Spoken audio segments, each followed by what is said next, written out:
si on part du principe que les places européennes, c'est les 6 premiers, oui, ils ont une vraie chance, parce que ça fait des semaines qu'ils sont 5e ou 4e. Même s'ils n'ont fait que match nul contre Lyon, ils ont quand même un point d'avance sur Nice, qui est dans une mauvaise phase. Maintenant, le problème de Strasbourg, c'est Paris, Marseille et Rennes dans les 7 derniers matchs. Donc le calendrier alsacien est très compliqué, mais c'était compliqué aussi de recevoir Lens, de recevoir Lyon. Donc voilà, moi tout ce que je vois, c'est que cette équipe donne beaucoup de bonheur à son public, qui a une vraie osmose, une vraie abnégation. Franchement, c'est pas un Racing pour rien, parce que ça ressemble beaucoup au comportement et aux qualités du Racing Club de Lens. Et voilà, ce qui est très étonnant avec Strasbourg, c'est une équipe qui est passée d'une attaque mitraillette à une défense hyper imperméable. Ça prouve que Julien Stéphan a une grosse capacité d'adaptation au niveau tactique, et c'est très intéressant.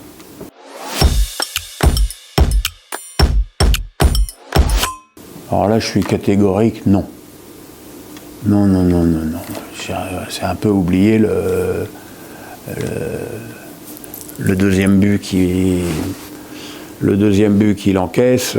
Non, c'est une vraie doublure. C'est un gardien jeune, mais pour l'instant très perfectible, pour pas dire moyen. Et il est évident que si Rennes veut franchir un palier important, il faut qu'il prenne un gardien de meilleur niveau que Gomis et lui. Ça, c'est clair.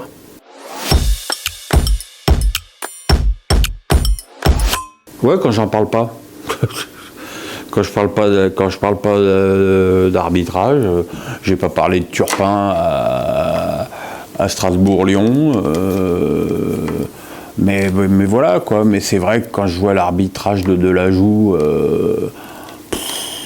moi je trouve l'expulsion d'Aïdara très sévère, parce qu'Attal se jette avant lui. Je trouve l'expulsion de Lemina très sévère, surtout le deuxième jaune. Je trouve l'expulsion de Dante pas sévère du tout, et très étonnante d'ailleurs de sa part de faire un tel tacle par derrière. Mais voilà, quoi, je vais pas toutes les semaines rabâcher ma rancœur contre l'arbitrage, mais je trouve qu'il y a des problèmes récurrents et aucune remise en cause de ces gens-là, quoi. Et que malheureusement, c'est quand même toujours les mêmes. L'arbitrage de Le Texier, à Strasbourg-Lens, c'est calamiteux. C'est calamiteux, parce que non seulement il fait il prend des décisions un petit peu étranges. Le penalty de Frankowski, c'est quand même très machin. La non-main de Cassis, c'est très machin. Mais même toute la première mi-temps, il siffle tout à l'envers, quoi. Et que tu te trompes sur une action, bon, pourquoi pas, t'as ton appréciation. Mais quand tu te trompes tous les ballons, c'est qu'à un moment donné, tu sais pas de quoi tu parles, quoi.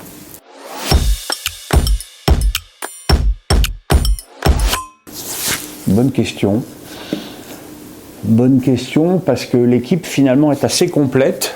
Il y a des qualités défensives, il y a des qualités au milieu, il y a des qualités devant, mais bon, je pense que c'est quand même devant qu'il faut appuyer un peu, parce que je suis pas certain que Milik et Sampaoli repartent pour un pas de deux ensemble l'année prochaine.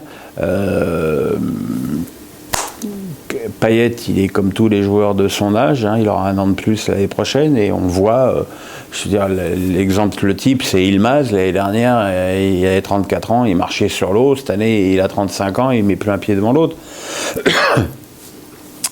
Moi, je pense que s'il faut recruter, c'est devant. Je pense qu'après, il faut savoir quand même que l'OM a beaucoup d'options d'achat, qu'il n'est pas du tout évident que Saliba reste, parce que Saliba, maintenant il est devenu international et ça n'a certainement pas échappé à Arteta et à Arsenal.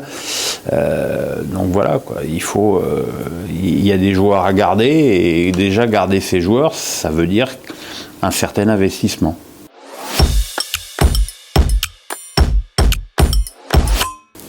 Bon, c'est toujours très, très subjectif de dire ça. Hein. Je veux dire, les 3 plus grands joueurs français, je vais pas être très original, hein, Copa, Platini, Zidane. Et les 3 plus grands joueurs de l'histoire, Pelé, Maradona et Messi ou Ronaldo. Voilà. Mais très franchement, ce genre de truc, ça me passionne pas beaucoup.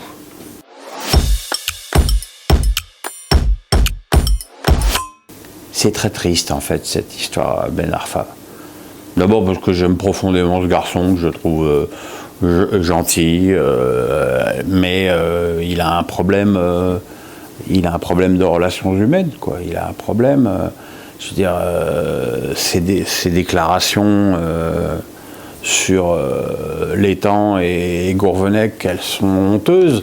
Parce que autant on peut supposer que Ben Arfa a été imposé à Gourvenec par Létang, autant Létang, ça fait quand même 3 fois, bon, en comptant le PSG, qui était un autre contexte, parce qu'il avait fait une grande saison avec Nice, mais même quand il l'avait pris à Rennes, il fallait y penser, hein, c'était pas scellé dans le marbre, cette aventure, et ça s'était même plutôt bien passé. Là, t'as un mec, t'as pas joué depuis presque 1 an, le mec te tend la main et au bout de 10 matchs, tu lui chies dessus, donc c'est pas bien, quoi, c'est pas bien. Puis visiblement, pour ce que je peux en savoir, il y a quand même pas mal de joueurs de l'effectif lillois qui le supportaient déjà plus. Donc voilà, quoi, c'est... Je ne vais pas être très original en disant que c'est un des plus grands gâchis de l'histoire du foot français, parce que c'était un des plus grands talents de l'histoire du foot français, mais que voilà, qu'il n'a pas, toujours. Il a eu des problèmes avec Guéret, il a eu des problèmes au PSG, il a eu des problèmes à Rennes, il a eu des problèmes à Lille. Donc voilà, c'est à un moment donné, quand tu as des problèmes tout le temps, partout, il y a un souci, quoi. Il y a un souci, et c'est dommage, parce que c'est un talent incroyable, mais voilà, je suis désolé de le dire, il est ingérable.